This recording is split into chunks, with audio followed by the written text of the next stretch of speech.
আসসালামু আলাইকুম প্রিয় চাকরি প্রত্যাশিত ভাই ও বোনেরা, আশা করি সকলে অনেক ভালো আছেন। তো আজকে নিয়ে আসলাম প্রোগ্রাম ফর কমিউনিটি ডেভেলপমেন্ট অর্থাৎ পিসিডিএনজির একটা নিয়োগ বিজ্ঞপ্তি। তো আজকের ভিডিওতে আমরা এই নিয়োগ বিজ্ঞপ্তি সম্পর্কে জানবো। তো ভিডিও স্কিপ না করে পুরো ভিডিওটি মনোযোগ সহকারে দেখতে থাকবেন, আশা করি সবকিছু বুঝতে পারবেন। তো কথা না বাড়িয়ে চলুন মূল ভিডিওটি শুরু করা যাক। তো দেখতেই পাচ্ছেন এখানে 1 নম্বর পদের নাম হচ্ছে জোনাল ম্যানেজার, পদের সংখ্যা হচ্ছে 4টি। শিক্ষাগত যোগ্যতা হচ্ছে স্নাতকোত্তর। অভিজ্ঞতা চাওয়া হয়েছে সংশ্লিষ্ট পদে 6 বছরের। এরপরে বয়স চাওয়া হয়েছে 45 বছর। তো বেতন নির্ধারণ করা হয়েছে শিক্ষানবিশকালে 50,000 থেকে 52,000 টাকা। এরপর 2 নম্বর পদটি হচ্ছে চিফ অডিট অফিসার, পদের সংখ্যা হচ্ছে 2টি। শিক্ষাগত যোগ্যতা চাওয়া হয়েছে স্নাতকোত্তর বাণিজ্য বিভাগ অর্থাৎ কমার্স থেকে আপনাকে মাস্টার্স পাস করা লাগবে। অভিজ্ঞতা চাওয়া হয়েছে সংশ্লিষ্ট পদে 5 বছরের। এরপর বয়স নির্ধারণ করা হয়েছে 42 বছর। বেতন নির্ধারণ করা হয়েছে শিক্ষানবিশকালে 48,000 থেকে 50,000 টাকা। এরপরে 3 নম্বর পদটি হচ্ছে এলাকা ব্যবস্থাপক, পদের সংখ্যা হচ্ছে 6টি। শিক্ষাগত যোগ্যতা চাওয়া হয়েছে স্নাতকোত্তর। এরপর অভিজ্ঞতা চাওয়া হয়েছে সংশ্লিষ্ট পদে 5 বছর অভিজ্ঞতা। বয়স নির্ধারণ করা হয়েছে 42 বছর। বেতন নির্ধারণ করা হয়েছে শিক্ষানবিশকালে 42,000 থেকে 45,000 টাকা। এরপর 4 নম্বর পদটি হচ্ছে সহকারী প্রশাসনিক কর্মকর্তা, পদের সংখ্যা হচ্ছে 2টি। শিক্ষাগত যোগ্যতা চাওয়া হয়েছে স্নাতকোত্তর HRM। অভিজ্ঞতা চাওয়া হয়েছে সংশ্লিষ্ট পদে 4 বছরের। বয়স দেওয়া হয়নি, অর্থাৎ যে কোনো বয়সের প্রার্থীগণ আবেদন করতে পারবেন। বেতন নির্ধারণ করা হয়েছে শিক্ষানবিশকালে 38,000 থেকে 40,000 টাকা। এরপর 5 নম্বর পদটি হচ্ছে শাখা ব্যবস্থাপক, পদের সংখ্যা হচ্ছে 35 জন। শিক্ষাগত যোগ্যতা চাওয়া হয়েছে স্নাতকোত্তর। অভিজ্ঞতা চাওয়া হয়েছে সংশ্লিষ্ট পদে 4 বছরের অভিজ্ঞতা। এরপর বয়স নির্ধারণ করা হয়েছে 40 বছর। বেতন নির্ধারণ করা হয়েছে 36,000 থেকে 38,000 টাকা। এরপর 6 নম্বর পদটি হচ্ছে অডিট অফিসার, পদের সংখ্যা হচ্ছে 10টি।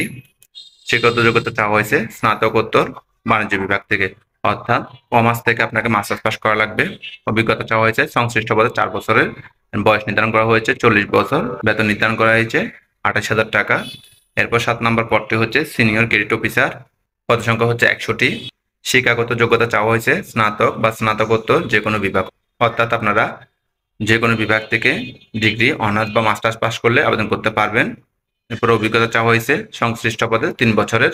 বয়স নির্ধারণ করা হয়েছে 35 বছর। বেতন নির্ধারণ করা হয়েছে 25,000 টাকা। তো 8 নম্বর পদটি হচ্ছে ম্যানেজমেন্ট ট্রেনিং অফিসার, এই পোস্টের পদের সংখ্যা হচ্ছে 40 জন। শিক্ষাগত যোগ্যতা চাওয়া হয়েছে স্নাতকোত্তর।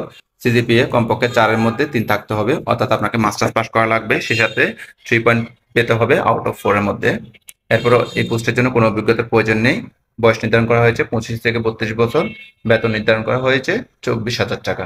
এরপর 9 নম্বর পোস্টে হচ্ছে হিসাবরক্ষক কাম আইটি সহকারী, পদের সংখ্যা হচ্ছে 25টি। শিক্ষাগত যোগ্যতা চাওয়া হয়েছে স্নাতক বা স্নাতকোত্তর বাণিজ্য বিভাগ, অর্থাৎ আপনাকে ডিগ্রি, অনার্স বা মাস্টার্স পাস করতে হবে কমার্স থেকে। তো এই পোস্টের জন্য অভিজ্ঞতা চাওয়া হয়েছে সংশ্লিষ্ট পদে 3 বছরের। বয়স নির্ধারণ করা হয়েছে 25 থেকে 35 বছর। বেতন নির্ধারণ করা হয়েছে 20,000 টাকা। এরপর 10 নম্বর পদটির নাম হচ্ছে ক্রেডিট অফিসার, পদের সংখ্যা হচ্ছে 40টি। এরপর শিক্ষাগত যোগ্যতা চাওয়া হয়েছে স্নাতক বা এসএসসি, কমপক্ষে সিজিপিএ 2.5 থেকে 3, অর্থাৎ আপনি এসএসসি, ডিগ্রি বা অনার্স পাস করলে আবেদন করতে পারবেন, কিন্তু কমপক্ষে সিজিপিএ লাগবে 2.5 থেকে 3। এই পোস্টের জন্য কোনো অভিজ্ঞতার প্রয়োজন নেই। বয়স নির্ধারণ করা হয়েছে 25 থেকে 35 বছর। বেতন নির্ধারণ করা হয়েছে 8,000 টাকা।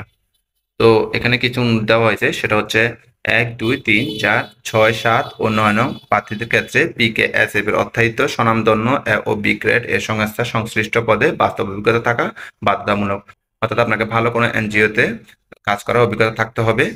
অভিজ্ঞতা প্রমাণের ক্ষেত্রে বর্তমান বা পূর্বে কর্মরত সংস্থার অভিজ্ঞতা প্রত্যয়নপত্র দরখাস্তের সাথে সংযুক্ত করা বাধ্যতামূলক, না থাকলে আবেদনপত্র বাতিল বলে গণ্য হবে। অর্থাৎ আপনাকে অভিজ্ঞতা হিসেবে বর্তমান বা পূর্বে যে কাজ করেছেন সেই প্রত্যয়নপত্র লাগবে এবং সেটা দরখাস্তের সাথে সংযুক্ত করতে হবে। তো এরপর বলা হয়েছে 8 এবং 10 নং পদের জন্য অভিজ্ঞতার প্রয়োজন নেই, অর্থাৎ 8 নম্বর ও 10 নম্বর পদের জন্য কোনো অভিজ্ঞতার প্রয়োজন নেই। তো এখানে বলা হয়েছে 1 থেকে 7 নং পদের প্রার্থীদের ইংরেজি লেখার এবং কম্পিউটার চালানো পারদর্শী হতে হবে, অর্থাৎ আপনাকে ইংরেজি লিখতে জানতে হবে এবং কম্পিউটার চালানোয় পারদর্শী হতে হবে। আগ্রহী প্রার্থীদেরকে আবেদনপত্র পাঠাতে হবে 14 আগস্ট 2024 তারিখের মধ্যে, অর্থাৎ আবেদনের লাস্ট ডেট হচ্ছে 14 আগস্ট 2024।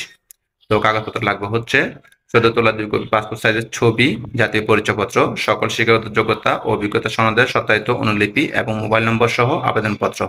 এই মোবাইল নম্বর সহ আবেদনপত্রটা হচ্ছে আপনারা নিজ হাতে লিখবেন। তো আবেদনপত্র পাঠাবেন হচ্ছে নির্বাহী পরিচালক, পিসিডি, রাধানগর, মক্তব মোড়, পাবনা ৬৬০০ এই ঠিকানায়। তো ইমেলে আবেদন পাঠালে গ্রহণযোগ্য হবে না, অর্থাৎ আপনাকে ডাকযোগে বা কুরিয়ারে পাঠাতে হবে। তো এই চাকরির কি সুযোগ সুবিধা রয়েছে সেটা আমরা দেখি। শিক্ষানবিশকাল অতিক্রম করার পর সংস্থার পলিসি অনুযায়ী স্থায়ী বেতন কাঠামো, বাৎসরিক ইনক্রিমেন্ট, 3টি উৎসব ভাতা, প্রভিডেন্ট ফান্ড, গ্র্যাচুইটি ও স্টাফ কল্যাণ ফান্ড প্রযোজ্য হবে। অর্থাৎ আপনার শিক্ষানবিশকাল শেষ হলে আপনার সংস্থার পলিসি অনুযায়ী আপনাকে স্থায়ী বেতন কাঠামোতে আনা হবে। এরপরে হচ্ছে বাৎসরিক ইনক্রিমেন্ট দিবে, অর্থাৎ প্রতি বছর আপনার বেতনটা বৃদ্ধি করা হবে। বছর 3টি উৎসব ভাতা দেওয়া হবে। প্রভিডেন্ট ফান্ড, গ্র্যাচুইটি অর্থাৎ আপনাকে এককালীন কিছু টাকা প্রদান করা হবে। এছাড়াও হচ্ছে স্টাফ কল্যাণ ফান্ড প্রযোজ্য হবে। তো আবেদনপত্রটা পাঠানোর সময় খামের উপর অবশ্যই আপনার পদের নাম উল্লেখ করতে হবে। তো এখানে মার্ক করা আছে আগ্রহী নারী প্রার্থীগণকে আবেদন করার জন্য উৎসাহিত করা হলো, অর্থাৎ যারা নারী তাদেরকে এই ক্ষেত্রে অগ্রাধিকার দেওয়া হবে। তো আশা করি সকলে সবকিছু বুঝতে পারছেন। যদি কোথাও বুঝতে সমস্যা হয় কমেন্ট করবেন। তো সবাইকে অনেক ধন্যবাদ। আসসালামু আলাইকুম।